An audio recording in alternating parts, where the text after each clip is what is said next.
자, 어제 우리가 배열이라고 하는 구조를 봤었죠. 그리고 몇 가지 이제 기본 문제 확인하고 좀 난이도가 올라가는 문제가 나온 것 같아서 이제 거기서 중단을 했었어요. 자, 배열이라고 하는 거는 이렇게 사물함 같이 생긴 공간이에요.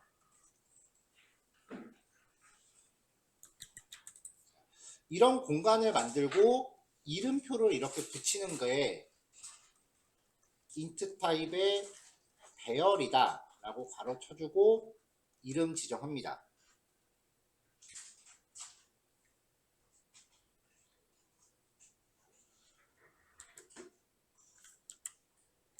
자, 그럼 이제 얘는 앞에 타입을 int라고 정의했기 때문에 정수형만 저장 가능해져요.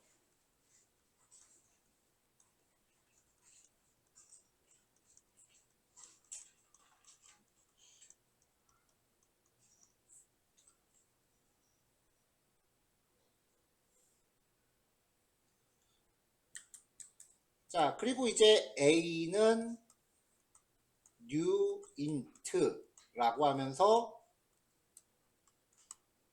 크기를 지정을 해주는 거죠. 보통 이거를 크기, 길이 이렇게 이야기하는데 칸수라고 이해하시면 돼요. 그러면 이제 여기가 4칸이 되는 거죠.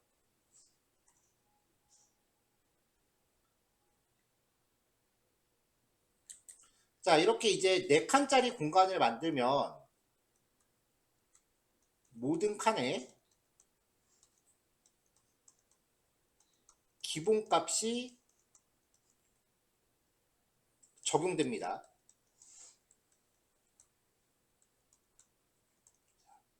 여기서 이제 기본값이라고 하는 거는 숫자형 같은 경우에는 0이고요. 그 다음에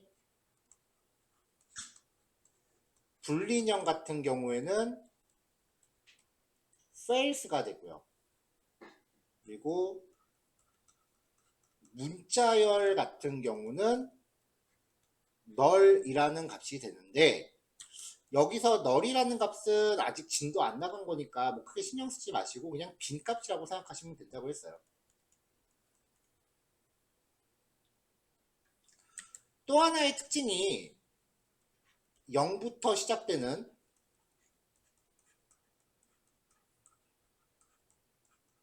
일련 번호가 적용되죠.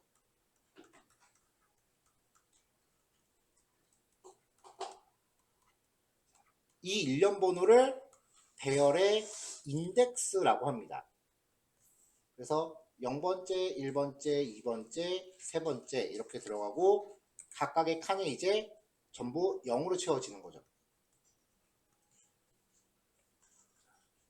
자, 그럼 이제 A의 0번째 칸에 10을 넣어라. A의 1번째 칸에 20을 넣어라. A의 2번째 칸에 30을 넣어라. A의 세 번째 칸에 40을 넣어라. 이렇게 하면은 10, 20, 30, 40 이렇게 설정이 되죠.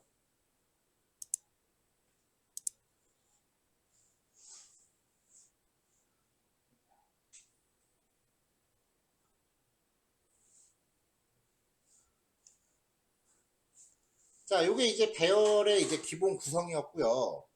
그 다음에 총 4칸이잖아요. 요거요. 이거를 이제 그 배열 이름.랭스 a.length라고 하는 명령으로 전체 칸수를 조회할 수 있는데 인덱스 번호가 실제로 0부터 요 칸수보다 1 작은 값까지만 존재해요. 이건 항상 그래요. 그러니까 i는 0부터 i가 a.length보다 작은 동안 i를 1씩 증가시킨다 라는 이 규칙을 가지고 배열의 원소를 하나씩 반복문에서 건드릴 수 있다. 이런 설정을 이제 배열에 탐색한다라고 불러요. 이 배열 탐색에서부터 이제 문제가 좀 수학에서 벗어나서 프로그램스러워지기 시작을 해요.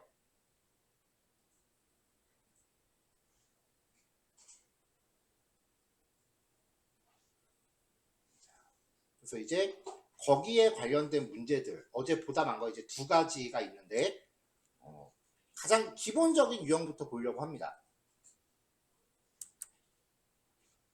자, 첫 번째는 배열을 뒤집는 문제예요. 1, 5, 2, 4, 3이 되면 어떤 처리를 거쳐서 3, 4, 2, 5, 1이 되게끔 하는 거예요.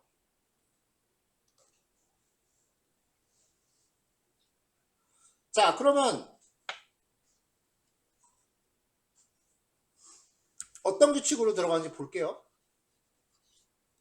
일단 원래 있던 배열이 1, 5, 2, 4, 3이니까 이거를 어떻게 바꿔야 되는지 한번 그려보자고요. 1하고 3을 맞바꾸면 되죠. 그 다음에 5하고 4를 맞바꾸면 되죠. 그럼 뒤집히잖아요. 가운데 거는 굳이 건드릴 필요 없죠. 근데 그럼 원소가 지금은 홀수계인데 짝수계라고 생각해 봅시다. 자, 6을 하나 더 넣을게요. 그러면 양쪽 끝에 거 뒤집고요.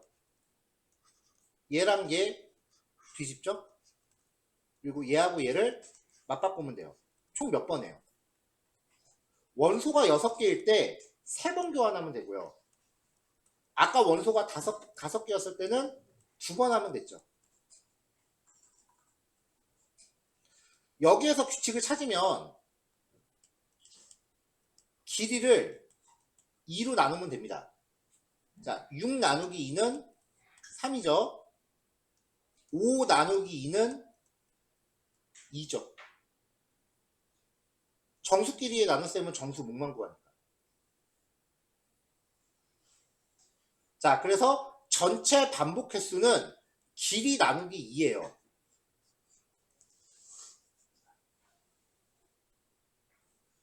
자, 원래 문제에서는 배열이 5개였으니까 하나를 지울게요.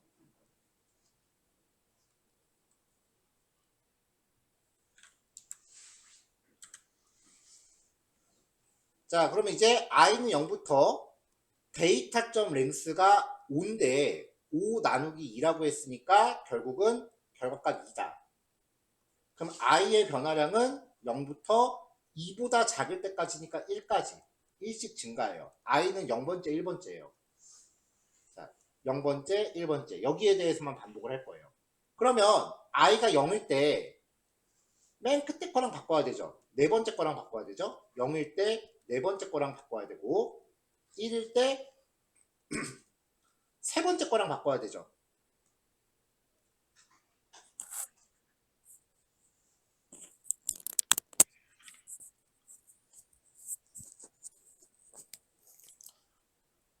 자, 1일 때 세 번째 거랑 바꾼다. 전체 5개 중에 0일 때 4랑 바꾸고 1일 때 3이랑 바꾼대요. 그러면 반대쪽 원소를 K라고 했을 때 반대쪽 거를 찾아내는 방법은 5에서 0 빼면 몇 모자라요? 5에서 1 빼면 몇 모자라요? 자, 5에서 0 빼면 5인데 내가 원하는 건 4예요. 5에서 1 빼면 4인데 내가 원하는 건 3이에요.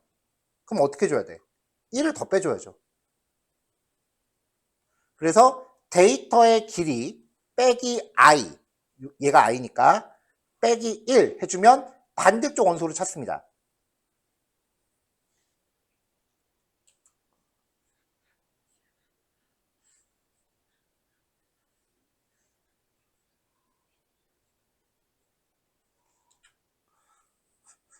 자, 그럼 이제 우리가 해야 될 거는 데이터의 i번째와 반대쪽 원소인 데이터의 k번째를 맞바꾸면 돼요.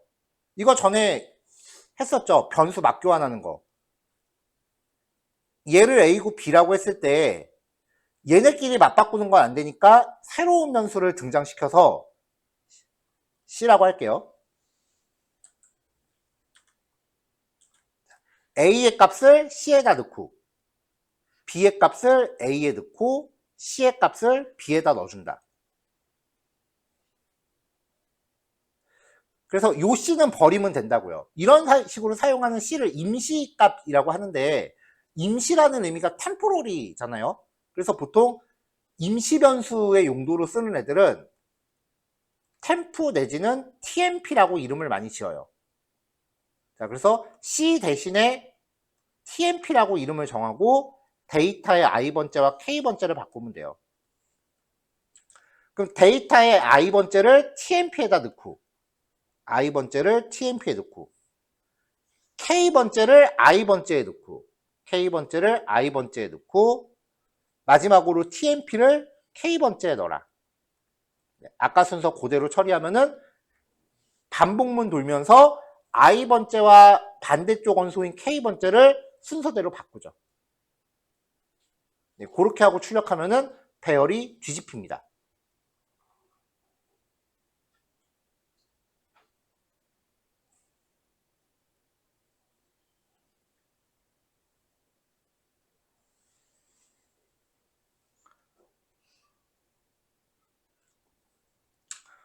우리가 프로그램 하면서 배열로서 처리할 수 있는 애들이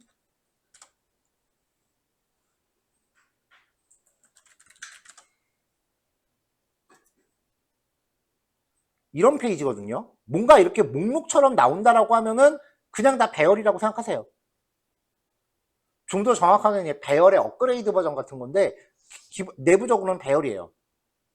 그러니까 이런 뭔가 반복되는 목록형을 처리하려면 무조건 배열을 섭렵을 해야 돼. 그럼 지금 하는 거는 뭐냐? 눌렀을 때 뒤집히는 거. 이런 기능 다 쓰잖아요. 누누이 얘기했지만 지금 우리가 하는 거는 기본이에요. 유저 입장에서.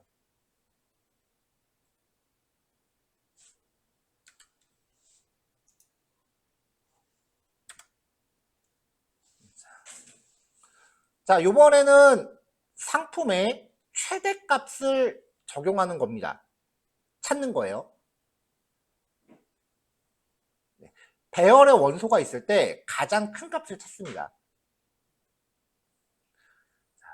최대값이건 최소값이건 일단 가장 첫 번째 원소를 변수에다가 복사를 해요.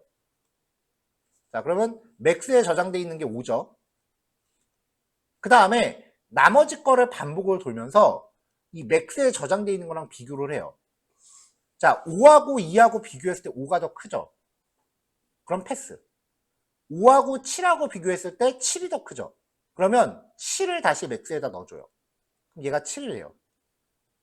그 다음 7하고 9하고 비교해요. 9가 더 크죠. 그러면 9를 다시 맥스에 넣어줘요. 얘가 9가 돼요. 9하고 2하고 비교하죠. 9가 더 크니까 패스. 이렇게 반복이 끝나고 나면 맥스에 남겨있는 값이 가장 큰 값이에요. 장바구니에 물건 담아놓고 쿠폰 같은 거 적용할 때 가장 비싼 상품에만 적용되는 쿠폰들 같은 거.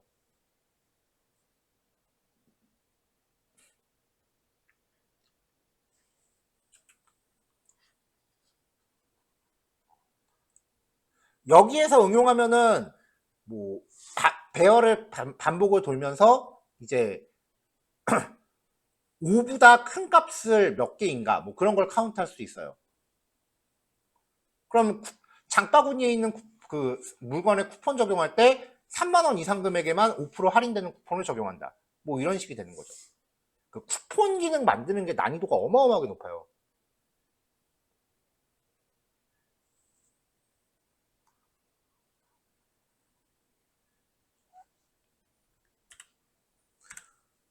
자, 그럼 다시 코드로 볼게요. 데이터의 0번째, 즉 5를 맥스에다 저장을 합니다. 맥스는 5예요.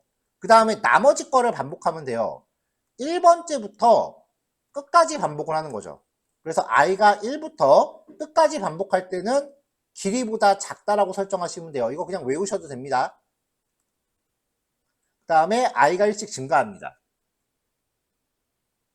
일단 한번 출력을 했어요. 현재 맥스가 5고요. i는 1부터 시작했으니까 1부터 1, 2, 3, 4, 4까지 1씩 증가. i가 1일 때 데이터의 i번째는 몇이에요? 2죠? 자, 그러면 5가 1보다 작다. 말 안 되죠? 패스. 자, 그럼 이제 i가 1 증가해요. 자, i가 처음에 1부터 시작했어요. 그때 맥스는 여전히 5고요. 데이터의 i번째는 2였어요. 자, 5가 2보다 작다. 조건 안 맞으니까 패스했습니다. 돌아가요. 이제 i가 2가 돼요. 맥스는 여전히 5예요, 현재. 이 표는 반복이 다 빠져나올 때 이제 갱신하시면 돼요.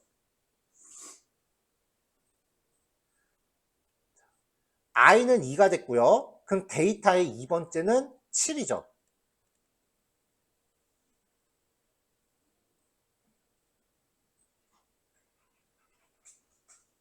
자, 그럼 이제 맥스는 여전히 5였고 데이터의 i번째는 7이에요. 그러면 이 조건 비교했을 때 5가 7보다 작다. 참이죠.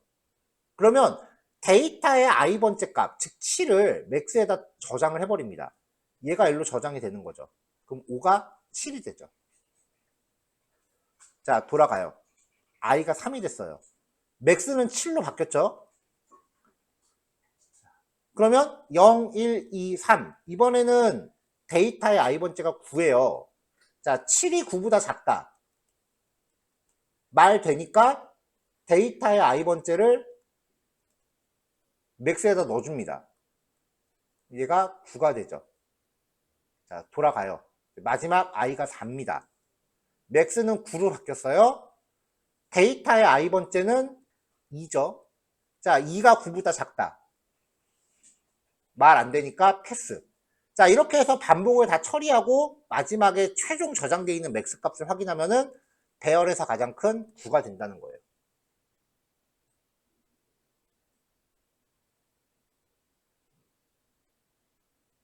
이거 실습하실 때 오히려 이 출력문 때문에 여러분도 헷갈릴 수 있거든요.